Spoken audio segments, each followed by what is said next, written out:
जय हिंद साथियों।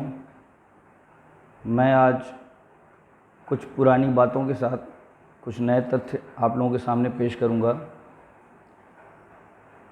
साथियों, 2014 चुनाव के ठीक पहले आज जो हमारे प्रधानमंत्री माननीय नरेंद्र मोदी जी हैं, उन्होंने उस समय चुनाव प्रचार के दौरान बहुत सारी बातें कही, जिनमें से मुझे एक बहुत ही अच्छी बात लगी थी और मुझे लगा था उस पर वो आगे बढ़ेंगे।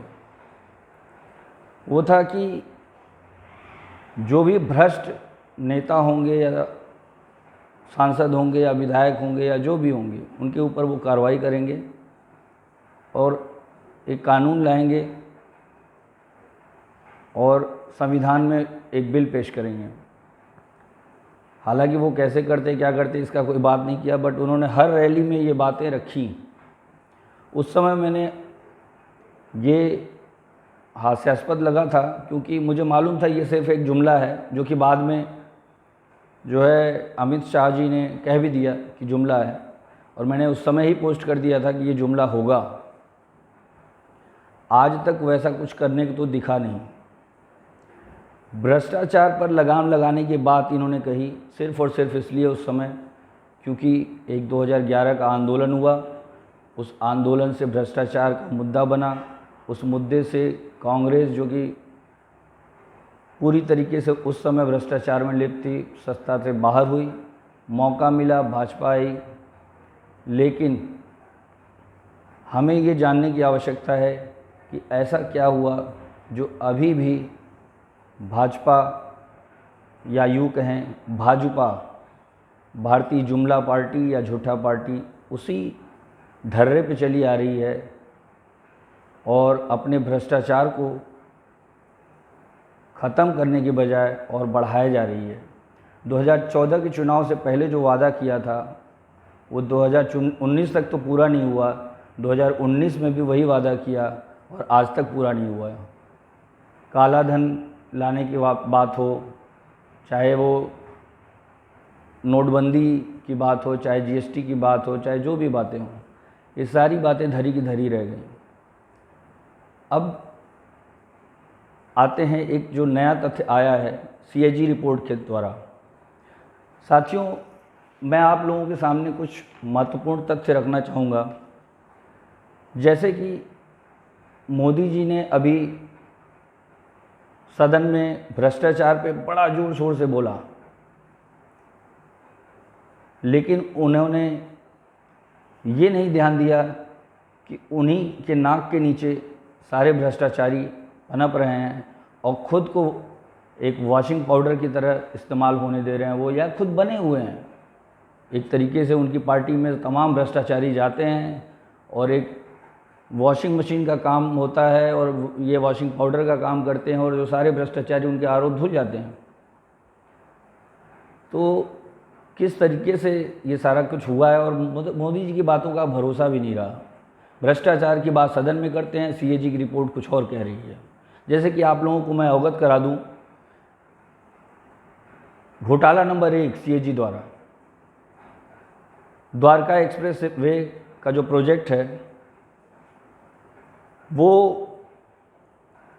18 करोड़ का प्रोजेक्ट पर किलोमीटर के हिसाब से बनना था। साथियों, यह प्रोजेक्ट 250 करोड़ प्रति किलोमीटर के हिसाब से बना, यानी जो सड़क बननी थी 18 करोड़ पर किलोमीटर के हिसाब से, वो 250 करोड़ पर किलोमीटर के हिसाब से बनी। ये कैसा घोटाला है भाई। दूसरा घोटाला, भारत माला प्रोजेक्ट। अच्छा साथियों, इनका नाम भी गजब रखते हैं। ये द्वारका एक्सप्रेस वे, भारत माला प्रोजेक्ट, मतलब जिस नाम को रखते हैं ये, उसी नाम के नीचे ये घोटाला करते हैं। साथियों, भारत माला प्रोजेक्ट में 75,000 करोड़ की सड़क 75,000 किलोमीटर की सड़क बननी थी, और ये 75,000 किलोमीटर की सड़क जिस रेट से बननी थी वो थी 15 करोड़ पर किलोमीटर की दर से जो कि बनी 25 करोड़ पर किलोमीटर की दर से, यानी 7.5 लाख करोड़ का घोटाला। सीएजी की रिपोर्ट कह रही है साथियों, ये मैं नहीं कह रहा, यानी कि सीएजी की रिपोर्ट के मुताबिक 7.5 लाख करोड़ का घोटाला है ये भारत माला प्रोजेक्ट। और इतना ही नहीं साथियों, इनके मोदी जी के जो भिन्न और अभिन्न मित्रों में से एक जो इनके साथी हैं, जिनको वो सब कुछ दे देते हैं, उनका नाम लेने की भी ज़रूरत नहीं है, फिर भी बता दूं आपको। केरल में अगर जाएंगे तो अडानी एंटरप्राइजेज़, तेलंगाना में जाएंगे Adani Road Transport limited, Chhattisgarh में जाएंगे अडानी ग्रुप, आंध्र प्रदेश में जाएंगे अडानी एंटरप्राइजेज़ लिमिटेड, महाराष्ट्र में अडानी एंटरप्राइजेज़ लिमिटेड, उड़ीसा में अडानी एंटरप्राइजेज़ लिमिटेड, एमपी में Adani Enterprises Limited, West Bengal में Adani Road Transport Limited, Gujarat में अडानी रोड ट्रांसपोर्ट लिमिटेड। ये सारे के सारे जो ठेके हैं वो भारत माला प्रोजेक्ट के सिर्फ अडानी ग्रुप्स या अडानी एंटरप्राइजेज़ या अडानी रोड ट्रांसपोर्ट लिमिटेड यानी अडानी जी को दिया गया, यानी अडानी की कंपनी को दिया गया। और वो मित्र किसके हैं ये सबको मालूम है, किसी से ये बात छुपी नहीं है। तो मित्रों, इतना ही नहीं, सीएजी की रिपोर्ट के अनुसार जो अयोध्या डेवलपमेंट अथॉरिटी, राम मंदिर अयोध्या प्रोजेक्ट, उसमें भी 19 करोड़ 73 लाख यानी कि लगभग 20 करोड़ का घोटाला हुआ है। 20 करोड़ रुपए का घोटाला कोई छोटी मोटी बात नहीं होती है, वो भी एक मंदिर के लिए। आप मंदिर बनवाते हो, उसमें भी घोटाला करते हो। मंदिर के नाम पे आपने इतने चंदे बटोरे, सब कुछ किया, फिर भी घोटाला करते हो। और साथियों, आज जो सरकार गली गली में चट्टियों पर बातें की जाती हैं आयुष्मान योजना की, मैं बता दूं, ये जो बातें होती हैं कि सरकार ये योजना की तारीफ, ये होता है योजना में ये आम लोगों को ये मिलता है वो मिलता है, इसकी हकीकत सीएजी ने खुलासा कर दिया है कि इसकी हकीकत क्या है। आयुष्मान योजना की हकीकत सीएजी के मुताबिक ये है कि 3 फ़ोन नंबर पर 10 लाख लोगों को आयुष्मान योजना का लाभ मिला है। यानी कि कैसे मुमकिन है भाई, 3 फ़ोन नंबर पर 10 लाख लोगों को आयुष्मान योजना कैसे दिया जा सकता है। मध्य प्रदेश में 400 लोगों की मृत्यु के बाद भी इलाज किया गया। मतलब ये कैसे, 400 लोग जो मर चुके हैं उनकी मृत्यु के बाद भी इलाज किया जा रहा है, ये कैसे हो सकता है। ये बहुत ही प्रश्न है, यक्ष प्रश्न है कि आखिर इसका जवाब कौन देगा, क्योंकि सवाल तो पूछे जाएंगे लेकिन जवाब देने के लिए ना तो ये कभी जवाबदेही है इनकी, ना कोई तय कर सकता है, क्योंकि इन्होंने सब कुछ अपने हाथ में, अपनी मुट्ठी में भर लिया है। मध्य प्रदेश में 800 लोग एक ही समय में एक ही हॉस्पिटल में इलाज करा रहे हैं, कैसे। हरियाणा में 4121 लोग एक ही समय में एक ही हॉस्पिटल में इलाज करा रहे हैं, कैसे।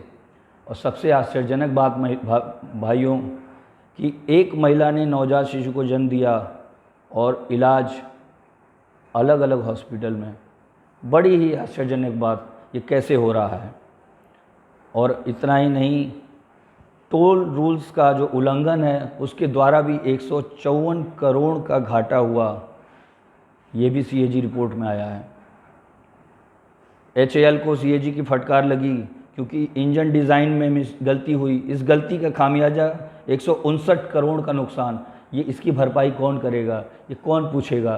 तो साथियों, मैं ये जानना चाहता हूँ कि आखिर इस सरकार की कोई जवाबदेही है या नहीं, नरेंद्र मोदी जी की कोई जवाबदेही है या नहीं। उन्होंने किसी मुद्दे पर तो बोला नहीं, इन्होंने इतने गंभीर मुद्दों पर भी जब नहीं बोला तो अब क्या बोलेंगे, मुझे तो उम्मीद नहीं है, आप लोगों को शायद हो। मैं बस अपनी बात यहीं ख़त्म करूँगा। साथ में ये याद दिला दूँ, महात्मा गांधी जी ने कहा था कि ये धरती हर एक की ज़रूरत को पूरा कर सकती है, ये धरती हर एक की ज़रूरत को पूरा कर सकती है, लेकिन किसी एक की भी लालच को कभी भी नहीं। यानी नरेंद्र मोदी जी, आप अगर ये समझ रहे हैं कि आप यहीं रुक जाएंगे, या जनता समझ रही है कि नरेंद्र मोदी जी यहीं रुक जाएंगे, तो ऐसा नहीं हो सकता है, क्योंकि ये सिर्फ लालच है जो कभी भी पूरी नहीं होगी। क्योंकि भारतवर्ष की धरती में इतनी क्षमता है कि वो सब कुछ पूरी कर सकती है, अर्थव्यवस्था को सुधार सकती है। हमारे पास संपूर्ण साधन संसाधन सब कुछ हैं, लेकिन हम उस पर ना चलकर, हम उस पर अग्रसर ना होकर सिर्फ अब भ्रष्टाचार में लिप्त सरकार का मुंह ताक रहे हैं और ताकने को मजबूर हैं। तो साथियों, इसी के बाद मैं अपनी बात का अंत करूंगा। जय हिंद, जय भारत, धन्यवाद।